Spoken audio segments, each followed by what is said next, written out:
This is what you get. You're trying to fucking ruin a guy's livelihood by using the Me Too movement. Because they were trying to take over the movie. Yeah. They were trying to take over the movie and the whole franchise. He owned the franchise. They're fucked. The whole thing's crazy. They're fucked. And he's suing the New York Times. And it's absolutely absurd, and it's not going to work. She's using it to assert control over Justin Baldoni, destroy his life. Essentially, it was destroying his family, his health, and everything else. Joe Rogan just leaned into his microphone and said what the entire entertainment industry was too scared to admit. Blake Lively and Ryan Reynolds have been playing Hollywood's dirtiest game, and they just got caught red-handed. This isn't gossip. This isn't speculation.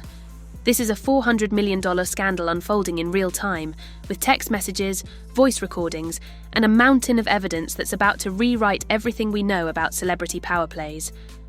Baldoni, Blake Lively thing. Bro, Blake Lively, talk about ruin your reputation, and Ryan Reynolds. Yeah, they fucked up. Ryan's trying to get out of it now. He's trying to get out of the lawsuit, and they're like, you are a key part of this. This is what you get, though. This is what you get. You're trying to fucking ruin a guy's livelihood. That it's a bunch of fabrication and lies, and then you see the control that she took over the movie. And I just don't see how any of these reporters are coming to that conclusion, other than they are just trying to meet some type of agenda. Picture this. Justin Baldoni, the director of It Ends With Us, sitting in his office when his phone blows up with notifications. Every major outlet is running stories about how he allegedly harassed Blake Lively on set. His reputation is evaporating. By the minute. His career is hanging by a thread. Most people in Hollywood would take the payout, sign the NDA, and disappear. But Baldoni, he did something nobody saw coming. He opened his laptop, pulled up every email, every text chain, every behind-the-scenes recording from the past 6 months of production, and built what might be the most damning takedown in entertainment history. Most of you do know, but if you don't, I was blocked by Ryan Reynolds. Yes. So Joe Rogan just entered the chat, and he is team Justin Baldoni. Let's start with the breastfeeding trailer incident that started this whole firestorm.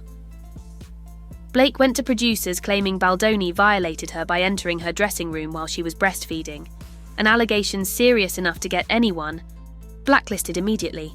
The media ran with it unquestioned. But then Baldoni released the text message where Blake herself wrote, "Justin, come to my trailer now. I need to go over these script changes." With the timestamp showing, he arrived exactly when invited. Joe Rogan's reaction when he saw this? "You can't scream harassment when you sent the damn invitation. This isn't just hypocrisy. This is entrapment." This is an amazing support that Justin is now getting from Joe Rogan on this case, and it's going to continue to get ugly as more things come out. But here's where it gets even wilder. That text was just Exhibit A. Baldoni had been documenting everything from day one. Recordings of Blake telling the cinematographer, "I don't care what Justin says, we're doing it my way." Emails where Reynolds pressured the studio to reconsider having Baldoni in the creative process. Even footage of Blake holding daily production meetings where she'd literally say, "Don't tell Justin about this." All while collecting a paycheck as just an actress on the project. Rogan played one particular recording that changed everything. It was Blake talking to the new composer she'd hired after firing the original one. Her exact words, "Justin thinks he's directing this movie, but let's be real, I'm the one calling. The shot's here. If he had any sense, he'd stay in his lane." The composer nervously asks, "But isn't that his job as the director?" And Blake laughs. She actually laughs and says, "Not on my set." Now remember, during all this, Blake was publicly positioning herself as a feminist icon fighting against toxic Hollywood behaviour. She gave interviews about creating safe spaces for women in film while privately running Baldoni's set like a mob boss. The cognitive dissonance is staggering. Rogan put it perfectly. This isn't empowerment, this is extortion wearing a girl power t-shirt. Meanwhile, Ryan Reynolds was playing his own role in the background. Court documents show he used his clout at WME, their shared agency, to get Baldoni dropped as a client. He allegedly told studio heads Baldoni was difficult to work with and bad for PR. all while maintaining his signature "aw shucks" Deadpool persona in public. The duality is almost impressive, smiling for the cameras while allegedly knifing a colleague in the back. But the real turning point came when Baldoni discovered Blake had been given a secret producer credit. Not just honorary, full decision-making power over budget, casting, even final cut. This explained why crew members kept telling him, "Sorry, Justin." Blake said not when he'd make basic creative requests. She'd been elevated to de facto director while keeping Baldoni's name on the project as a human shield. When Baldoni confronted the studio, they allegedly told him, "This is just how things work sometimes." That's when he knew he wasn't dealing with a misunderstanding. This was a coordinated takeover. So he did what no one expected. He sued. Not for a quiet settlement, not for an apology, for $400 million and the truth. The lawsuit reads like a Hollywood thriller. Allegations of fraud, defamation, intentional interference with contractual relations. But the most shocking claim, that Blake and Ryan conspired to use the Talks Me Too movement as leverage, floating false, harassment rumours to pressure Baldoni into relinquishing creative control. Rogan had Brendan Schaub on his podcast breaking down the legal strategy. They thought Baldoni would fold at the first sign of controversy, but he's got more evidence than Netflix has rom-coms. This isn't going away, it's going to trial.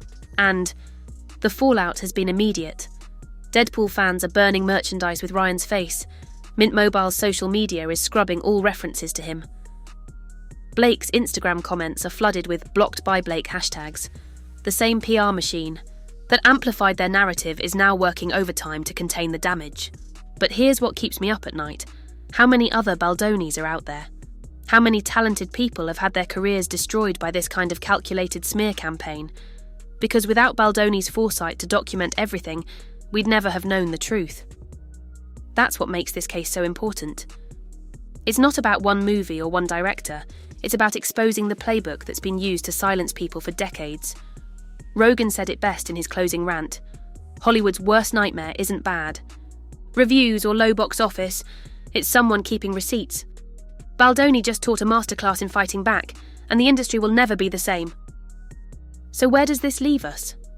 With a trial date approaching, with careers hanging in the balance, with an entertainment ecosystem that's being forced to confront its own hypocrisy, and most importantly, with proof that no matter how powerful someone appears, the truth always finds a way out, because in the end that's what this whole scandal comes down to.